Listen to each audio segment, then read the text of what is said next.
안녕하세요. 김아이TV입니다. 지난 시간에 계약 기간이 만료되면 임대차 계약서를 다시 작성해야 되는지 알아봤습니다. 그때 나온 개념 중 하나로 묵시적 갱신이 있었는데요. 요즘처럼 집값이 계속 올라가고 있는 상황에서 세입자라면 꼭 알고 있어야 하는 개념입니다. 그래서 이번 시간에는 묵시적 갱신에 대해서 쉽게 설명해 드릴게요. 꼭 잘 알아두셨다가 여러분들의 권리를 찾으시고 혹여나 분쟁이 생겼을 때 잘 대처하시기 바랍니다. 묵시적 갱신이란 주택을 처음 임차할 때 보증금 계약기간 등을 기재한 임대차 계약서를 작성하게 됩니다. 세입자는 계약할 때 정한 기간 동안 주거할 수 있는 권리를 갖게 되고요. 임대차 보호법의 보호를 받게 됩니다. 그리고 시간이 지난 뒤 임대차 기간의 종료가 가까워지면 임대인과 임차인 간의 임대차 계약의 연장 및 해지 등의 의사표시를 해야 합니다. 일반적으로 전세 계약일 경우 계약 기간은 법으로 2년 보장되어 있습니다. 보통 계약 기간 만료가 다가오면 임대인과 임차인은 재계약에 대한 조건을 얘기하면서 조건이 협의되면 새롭게 계약을 진행하게 되는데요. 임대인은 임대차 기간이 끝나기 6개월 전부터 2개월 전까지 임차인에게 통지해야 하고요. 임차인은 임대차 기간이 끝나기 2개월 전까지 임대인에게 통지해야 합니다. 이때 2개월입니다. 1개월이 아니라 2개월로 법이 개정됐어요. 아직 변경된 걸 모르고 계시는 분들은 꼭 체크하시기 바랍니다. 1개월은 임차인이 다른 집을 마련하거나 임대인이 새로운 임차인을 구하기에 충분한 시간이 아니라 보고 2개월 전까지 통보하는 걸로 개정됐습니다. 이때 임대차 계약 기간이 지나서 자동으로 연장되는 것을 묵시적 갱신이라고 합니다. 즉, 묵시적 갱신이란 계약의 연장 등에 관해서 임대인과 임차인이 법으로 정해진 기간 내에 서로 아무런 의사표시 없이 지나간 경우에 나오는 개념입니다. 임대인도 계약 기간이 끝날 때까지 아무런 의사표시가 없었고 임차인 역시 아무런 의사표시가 없어서 그냥 지나간 경우입니다. 이렇게 묵시적 갱신이 성립되면 전 임대차 계약과 똑같은 조건으로 다시 임대차 한 것으로 본다고 법으로 규정하고 있습니다. 법으로 정해져 있어요. 즉, 쉽게 말하면 주택임대차 보호법의 통보시한, 임대차 종료 시점으로부터 6개월에서 2개월의 범위를 벗어난 경우 임차인은 묵시적 갱신을 주장할 수 있습니다. 임대인 입장에서는 조금 안타깝지만 전과 동일한 조건으로 기존 임차인에게 임차해 줄 수밖에 없습니다. 물론 사정이 딱한 경우 임차인과 원만한 협의를 통해서 이사 비용이라든지 임차인의 부담을 보상함으로써 계약을 종료할 수는 있겠습니다만 협의가 이루어지지 않는다면 임대인이 할 수 있는 특별한 방법은 없습니다. 그래서 전세 계약의 통상적인 경우 계약 기간이 끝나갈 때까지 임대인도 임차인도 아무런 의사표시를 하지 않은 경우 2년을 더 거주할 수 있는 것으로 자동 연장되는 것입니다. 전 임대차 계약과 똑같은 조건으로 다시 임대차 한 것으로 법이 인정해 줍니다. 계약 조건을 변경할 때도 마찬가지입니다. 최소 계약 기간 종료 2개월 전에는 임차인에게 통보를 해야 합니다. 통보의 방법에는 여러 가지 방법이 있겠죠. 내용 증명원을 보낸다든지 전화 또는 문자 등으로 어느 시점에 상대방에게 도달했는지 증명할 수 있는 방법이면 충분합니다. 특히 임차인 입장에서는 연장됐더라도 도중에 언제든지 계약을 종료할 수 있어서 매우 유리합니다. 묵시적 갱신을 규정한 임대차 보호법은 강행 규정이라서 임차인은 언제든지 계약을 해지할 수 있어요. 해지를 집주인에게 이야기했다고 해서 바로 보증금을 받아 나갈 수 있는 건 아니고요. 이때 3개월의 효력 발생 기간이 주어집니다. 집주인에게 저 지금부터 안 살래요. 계약 해지하고 싶어요. 라고 나간다고 말한 뒤 3개월 뒤부터 효력이 발생됩니다. 임대인에게 의사가 전달된 날로부터 3개월이 지나야 나갈 수 있습니다.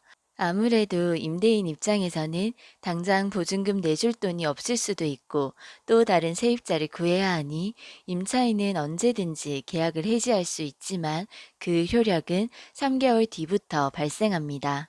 그리고 임대인은 계약을 해지할 수 없습니다. 아무래도 법은 약자의 편에 있기 때문에 서로 말없이 지나가서 임대차 계약이 새롭게 성립되면 임차인은 언제든지 해지할 수 있지만 임대인은 해지를 못하도록 법이 규정하고 있습니다. 그래서 묵시적 갱신이 된 경우에는 임차인에게는 유리합니다. 이 법은 임차인에게는 유리하지만 임대인에게는 다소 불리합니다. 그래서 임대인은 임차인이 보증금을 반환해 달라고 하면 통보를 한 날로부터 3개월 이내에 반환을 해줘야 하고요. 임대인은 집을 빼달라고 할 자격이 없기 때문에 임차인이 2년 다 거주를 한다고 해도 임대인은 계약 해지를 할 수 없습니다. 전세 묵시적 갱신은 주택임대차보호법 제6조 제1항에 정확하게 명시되어 있습니다.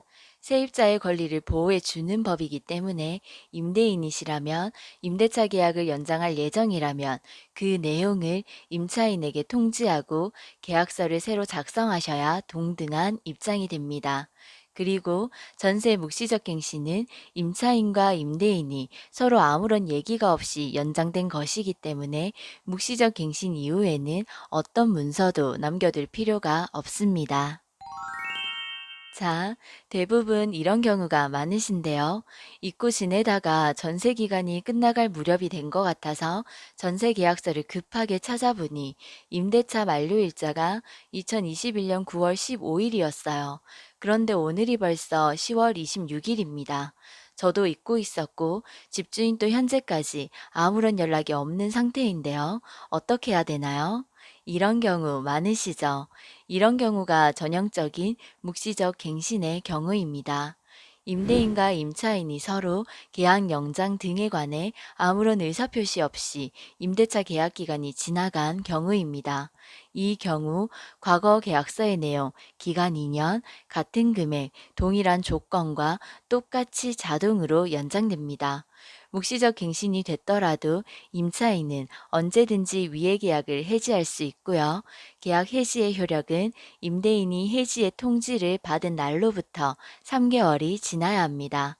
강행 규정이므로 임대인은 본 계약을 해지할 수 없습니다. 아울러서 한 가지 더 알아두셔야 할 부분은요.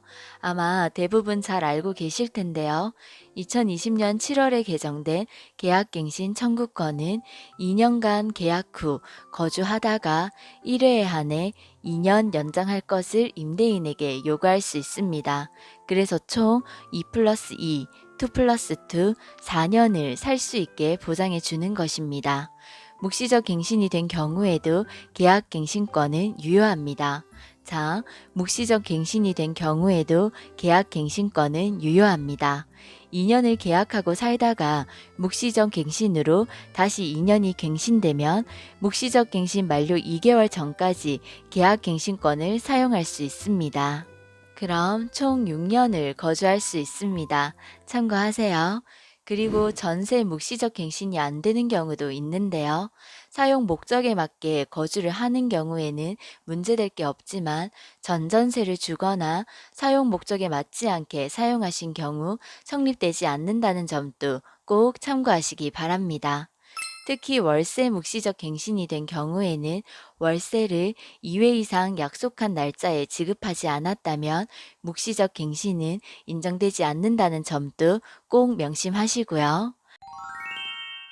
자, 이렇게 이번 시간에는 묵시적 갱신에 대해서 알아봤습니다. 말 그대로 묵시적으로 갱신된 경우입니다. 말 없이 계약이 갱신된 경우 어떻게 해야 되는지 알아봤는데요. 법으로 정해진 내용도 중요하지만 더 우선시 되는 것은 계약서 상의 내용이란 것을 명심하시고요. 계약서 작성하실 때 꼼꼼히 읽어보시고 도장 찍으세요. 그럼 다음 시간에는 묵시적 갱신 후 부동산 중개 보수는 누가 내야 하는지 알아보겠습니다. 오늘 내용도 여러분들에게 도움이 되었으면 좋겠습니다.